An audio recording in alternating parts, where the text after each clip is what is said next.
Hello, welcome back to the channel. Today, we're diving into how to use Monday.com to efficiently manage your student projects.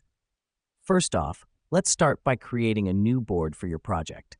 Simply click on the New button located at the top left of your screen and select Board. Name it according to your project title for easy identification. This step helps us stay organized by clustering related tasks together under one main project. Now that we've done that, it's time to create groups for various stages of your project. This could be planning, research, writing, review, and submission. To do this, click on the New Group button at the top of your board, then name it accordingly.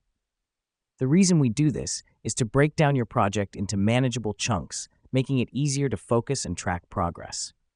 Next up, let's add tasks under each group.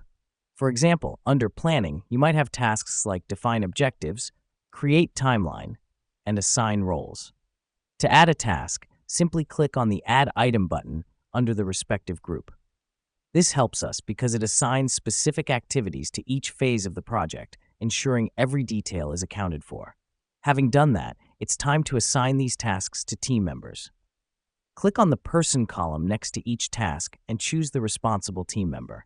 This is crucial as it sets clear responsibilities, ensuring everyone knows what they should be working on.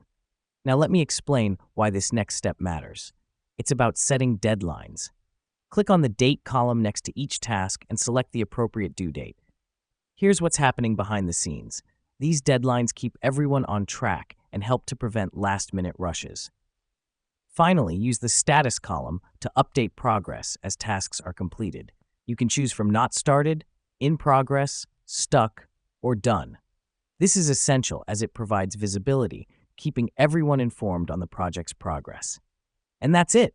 You've successfully set up your student project on Monday.com. Remember, the key is in the consistent updating of tasks and statuses. This way, you keep the project moving forward smoothly. Thanks for dropping by, and I'll see you in the next one.